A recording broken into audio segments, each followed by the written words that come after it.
जाटवा की अम्मा का कसम है, भीमराव था वो इनकी दादी का कसम था, अब ये चंद्रशेखर इनकी बहन का कसम, इनकी माँ का कसम। तो राम जी को नहीं भजता, वो चारों बनो चमार है। राम को भजने वाला उत्तम और चाम को भजने वाला नीच। कि अंधे को अंधा मत कहियो, अंधा जाएगा रूट। कि अंधे को अंधा मत कहियो, अंधा जाएगा रूट। प्यार से बैठ के पूछियो भैया कैसे गई तेरी फूट। तो ये जो लोग हैं ये आंखों के अंधे नहीं, ये दिमाग के भी अंधे हैं इनके। और अंधे ही नहीं, इनके दिमाग में गंद भरा हुआ है। इन्हें लगता है कि कुछ भी भौंक दो, कुछ भी कह दो, कुछ नहीं होगा। दूसरी बात ये कि जिस चमार समाज को ये कह रहे हैं कि चमार चमार चमार, मैं बता दूं ये चमार समाज वो है जो खाल उतार के जूती बना देता है। ठीक है, ये तो आपका जो सरकार का संरक्षण प्राप्त है इन जैसे जातिवादी मानसिकता वाले गुंडों को। मैं बताऊं कि अगर मानसिक आतंकवाद भारत में अपराध होता तो ये सबसे बड़े आतंकवादी होते। अब ये देखिए कि कुछ लोग इसे देवता मानते हैं, कुछ भगवान मानते हैं। भाई मैं मानता हूँ कि ये जो है मानसिक विक्षिप्त आदमी है और मैं इसे चैलेंज करता हूँ। और इसे इसकी जो ये चमार के बारे में कहा, इसकी औकात दिखा देंगे चमार। ये चमार के किसी भी बच्चे से, चमार समाज से, अनुसूचित जाति के किसी भी व्यक्ति से बहस कर ले, इसे बता देंगे कि इसने जितने भी वेद पुराण उपनिषद श्रुति स्मृति जो पढ़े हैं ना, उनको तो हमने जला के कूड़े में फेंक रखा है। और अगर इसको ये लगता है कि उनके ये जन्म और कर्म के आधार पर अपने आप को श्रेष्ठ मानता, तो श्रेष्ठता का मतलब ये नहीं कि आप समाज के अंदर किसी भी जाति को, मैं खुला चैलेंज कर रहा हूँ। बाबा साहब डॉक्टर भीमराव अंबेडकर ने इनके जो दादा परदादा थे, जब उन्हें चैलेंज कर दिया था तो वो दुम दमा के पिछवाड़े में कहीं घुस गए थे, उन पर बाहर नहीं निकला गया था। उन्होंने ढोल बजा के करपात्री जी महाराज ने चैलेंज किया था कि हिंदू कोड बिल पर जो हम बहस करेंगे। जब बाबा साहब डॉक्टर भीमराव अंबेडकर साहब ने उन्हें कहा ना ओपनली हम चैलेंज करते आ जाओ तुम्हें बताएंगे, तो वही चैलेंज बाबा साहब के आज जो वंशज है, वही चैलेंज जो बाबा साहब के मानने वाले हैं, आज खुले आम मैं कह रहा हूँ इस मानसिक विक्षिप्त प्राणी को कि हम तुझे चैलेंज करते हो, हम तुम्हें बता देंगे कि तुम कितने श्रेष्ठ हो और हम क्या हैं। किसी वेद पुराण और उपनिषद में ये भाषा नहीं है जो भाषा ये व्यक्ति बोल रहा है, किसी में भी नहीं है।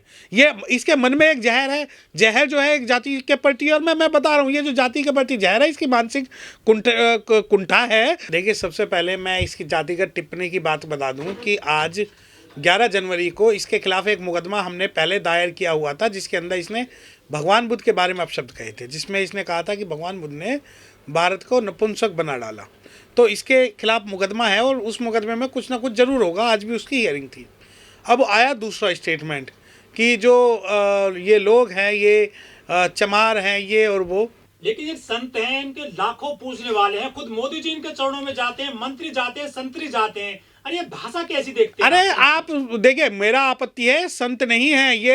अगर भारत में मानसिक आतंकवाद और जातिगत आतंकवाद अगर अपराध होता तो ये सबसे बड़े आतंकवादी लोग होते, संत नहीं है। संत की तो इनमें कोई भी खूबियां नहीं है।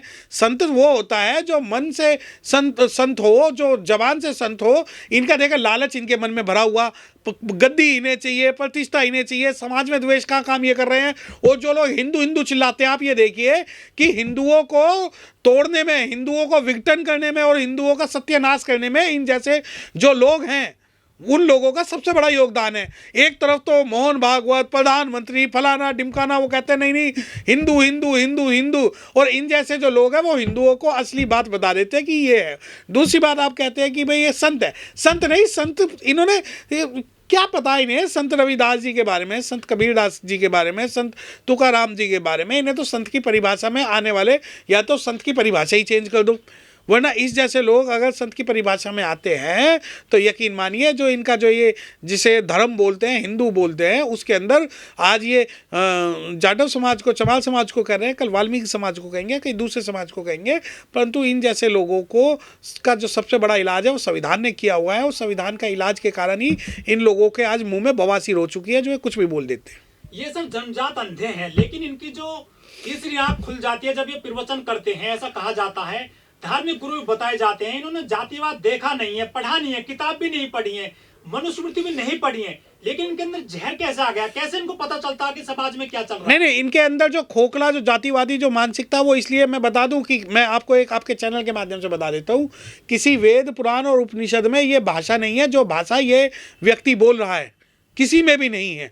ये इसके मन में एक जहर है, जहर जो है एक जाति के प्रति, और मैं बता रहा हूँ ये जो जाति के प्रति जहर है इसकी मानसिक कुंठा है, और इससे पूरा का पूरा ये धर्म को ही बदनाम कर रहे हैं। दूसरी बात ये कि अगर इन्हें लगता है कि जो अनुसूचित जाति के लोग हैं वो नहीं बोल सकते, तो देखिए मेरी बात सुनिए, मैं बता रहा हूँ ना, बाबा साहब के सामने ये इनके जो सारे उपनिषद, वेद, कुरान, फलाना ढिमकाना, स्मृति जो बोने हो गए थे, और इनका कोई भी जो आध्यात्मिक या धार्मिक या इनका कोई गुरु बाबा साहब डॉक्टर भीमराव साहब के सामने टिक नहीं पाया था। अब ये जब ये लोग बोलते हैं कि नहीं ऐसा है, तो ऐसा नहीं है। किसी भी धर्म में, किसी भी उपनिषद में, किसी भी वेद में इस प्रकार का कोई श्लोक नहीं है। जो श्लोक ये अपनी मानसिक कुंठा के कारण, और इन्हें क्या पता जातिवाद क्या है, दूध मलाई घी खाते हैं, एक आसन पे बैठ जाते हैं, जैसे ढोर खा पी के अपना बैठ जाता है और उसका काम कुछ नहीं होता, उस प्रकार ये बैठ के जबान चला देते हैं, जुगाली कर देते हैं, उसके अलावा कुछ नहीं है। लेकिन सर इन्होंने कोई किताब भी नहीं पढ़ी है मनुस्मृति वगैरह की, इन्होंने जातिवाद देखा भी नहीं है, तो उनके अंदर ये दिमाग में कैसे गई ये चीजें? नहीं, वो इनका जो है, जो आसपास का वातावरण है, उस वातावरण के कारण इन्हें लगता है कि जाति के कारण सर्वोच्च है और सर्वश्रेष्ठ है। इन जैसे आदमियों के कारण जो जातिवाद है वो सबसे ज़्यादा जो है निकृष्ट रूप में और सबसे बुरे रूप में है। अब मैं आपको एक बात बता दूं कि जो सनातन की बात करने वाले अधिकतर लोग हैं, या हिंदू धर्म की जो बात करने वाले अधिकतर लोग हैं, वो कोई भी इस बात से सहमत नहीं होगा कि जो बात इन्होंने एक विशेष जाति के प्रति बोली है उस जाति का वो समर्थन करे। क्योंकि दूसरी बात, इन्होंने जातिवाद, मैंने बताया ना, इन्होंने जातिवाद कभी नहीं देखा, इन्होंने सिर्फ सुना ही सुना है।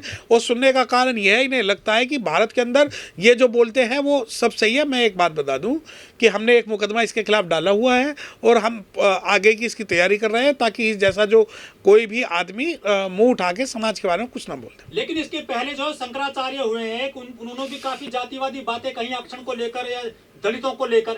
ये कैसे संत हैं जो जाति को लेकर, मानव जाति को लेकर आग उगलते रहते हैं? नहीं, देखिए, ये मानव जाति को लेकर आग नहीं उगलते, ये विशेष समाज और विशेष जाति के प्रति आग उगलते हैं। इनके टारगेट पे हमेशा 2 या 3 अनुसूचित जाति की वो जातियां रहती हैं जो इनके इनकी सर्वोच्चता को स्वीकार नहीं करते। और उनकी सर्वोच्चता का स्वीकार ना करने का कारण ये है कि बाबा साहब डॉक्टर भीमराव अम्बेडकर साहब ने इनके सारे जो भी धर्म ग्रंथ है उनको ठुकरा दिया था और उनको माइथोलॉजी बना दिया था।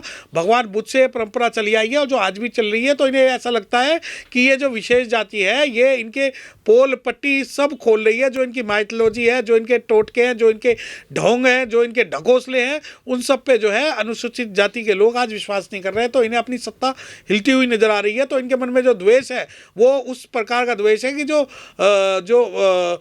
हराम का खाने की जो आदत है वो कहीं चली ना जाए, जो पुश्तों से पीढ़ियों से खा रहे हैं जाति के नाम पे, कहीं वो ना छिन जाए।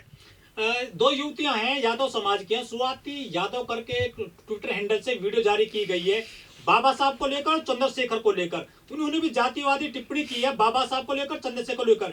आखिर ये लोग इतना जहरीला जो कैसे बयान दे देते हैं आज के जमाने में? देखिए, वो जहरीला मैंने बताया ना, जो भी ये टिप्पणी की आप बात कर रहे हैं, SC/ST एक्ट इस पे लगेगा, मुकदमा दर्ज होगा, इन्हें आप पता लग जाएगा। ढोल गवार शूद्र पशु नारी ये सब ताड़न के अधिकारी, एक तो शूद्र एक नारी, सब ताड़न के सकल ताड़न के अधिकारी।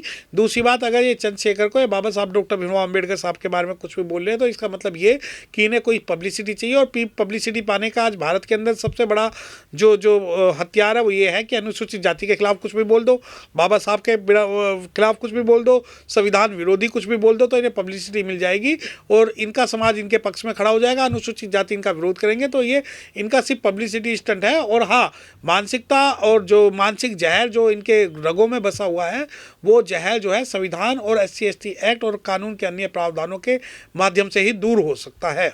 जो स्वाति यादव है शूद्र समाज से आती हैं, वो खुद बाबा साहब ने शूद्रों के लिए बहुत सारे जो अधिकार दिलाए, हिंदू कोड बिल लेकर के आए महिलाओं के लिए।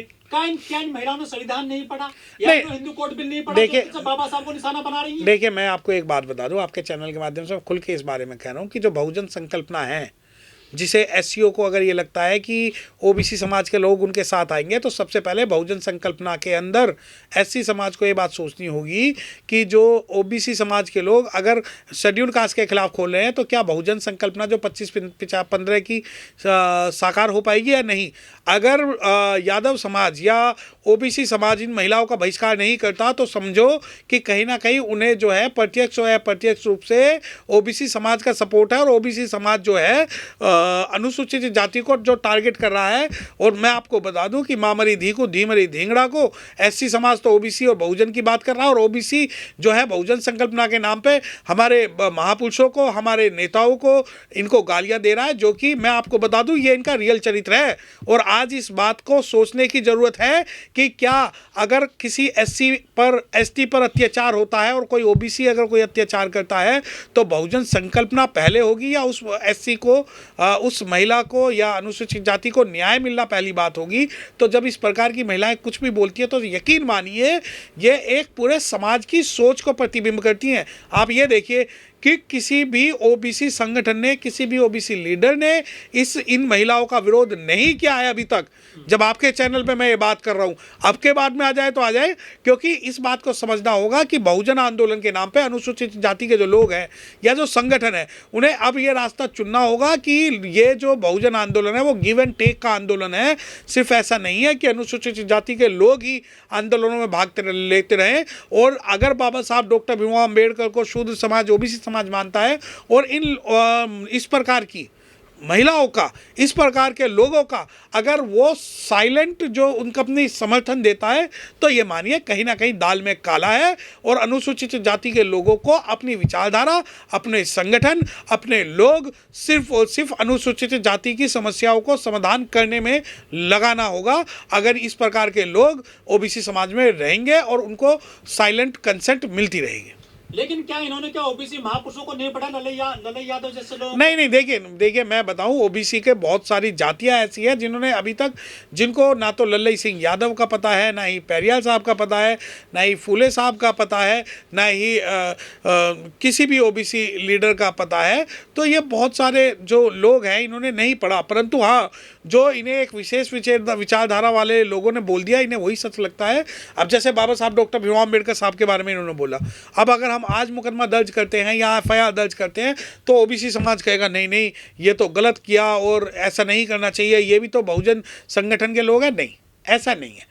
आप गाली दे के माफ़ी मांग लो, अब वो समय नहीं है। अगर कोई भी बहुजन समाज के अंदर ओबीसी संगठन या व्यक्ति महिलाओं का अगर समर्थन नहीं करता तो ये मानिए कि ये पूरे समाज इस बाबा साहब के बारे में यही बात सोचता है।